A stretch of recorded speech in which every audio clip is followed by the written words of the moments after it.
oh, you're a minimalist if you only have 100 things. And you put them all in a Excel spreadsheet. And it's like, no, sure, you are a minimalist if you do that, but you don't have to do that to be a minimalist.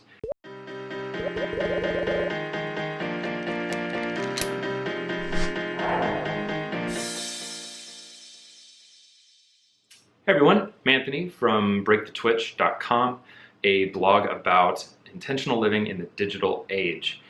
I want to talk a little bit today about rational minimalism, a term that I learned about from my friend Joshua Becker of becomingminimalist.com. It's a fantastic site, by the way, if you want to check out that. I'll link down in the description.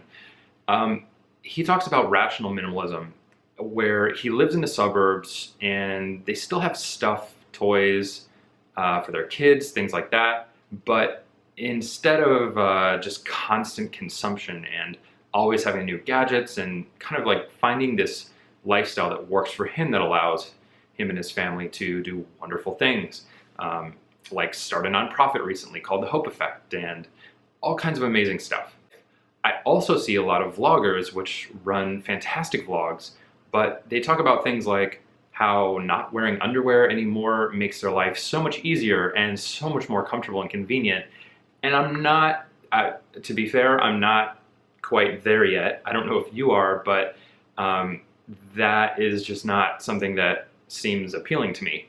And so you can live in a tiny house, and I think that's great. You can live in a big house. I think that's great too. There's all kinds of ways that you can apply minimalism, or rather rational minimalism, to your life. I think it's really fantastic. For me, there's this specific brand of minimalism that I talk about a lot. In fact, I call myself an experientialist. And that means that I prioritize experiences over ownership of things. So there's a certain amount of rationalization about that, because my wife Amy and I live in this home. This is our house. It's a 1,200 square foot home in the city in Minneapolis. One of the bedrooms is in the basement, and we rent that out to a wonderful person that we actually really love having around a lot. Having this house and having a little more space than we need allowed us to do that and have this great person around, help us with our living costs and paying the mortgage, and it adds a ton of flexibility to our lives. My wife Amy was able to quit her job last year in July and do some really fantastic things, and we've been able to make some of these transitions in terms of intentional living and living in a way that allows us more flexibility, more time wealth, because of our housing situation. We only have one car because we live in the city. I'm able to take public transportation. Minneapolis is known for its bike infrastructure, and I work full-time for a bike share company, so it's kind of expected, but we bike a lot in the city.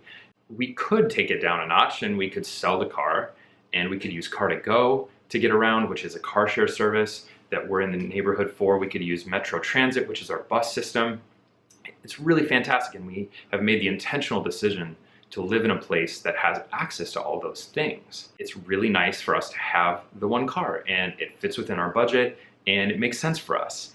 So that's kind of like the thinking around rational minimalism. It's taking what makes you happy, what makes you comfortable. What's really important is to actually take the time to think about what those things are. If you realize that you don't need a lot of space in your home, but you love to travel, buying a smaller home makes a ton more sense. For us, I tend to talk about it a lot like, what would the value of dollars that you would have spent on more mortgage for a bigger house get you in terms of lifestyle design? Like, let's say you get a mortgage that's $100 more per month than you could have.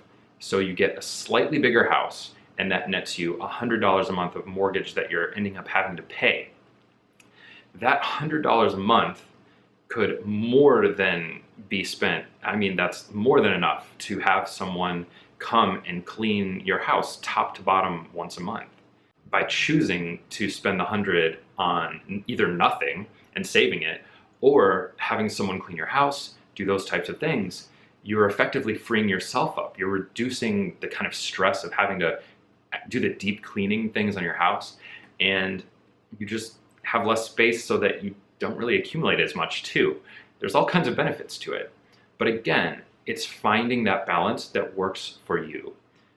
You don't need to be intimidated by this concept of minimalism because all it means is the intentional application of pursuing the things that make you happy, bring you joy, make you feel light, and doing less of the things that make you feel heavy, that take your time and energy and don't fulfill you or your family or the people you care about. I love this idea of rational minimalism. It's such a great concept, and if Joshua Becker, if you did come up with that, it's a brilliant concept. I love it. That's it for now. Hope you have a great day. Thank you for watching. And if you like this, go ahead and subscribe. I don't know if it's down there or over there, but you can subscribe on that red button that everyone else has the same button on YouTube. So you can subscribe there. All right, this has been vlog number 9 for breakthetwitch.com. Again, I'm Anthony, and thanks for watching.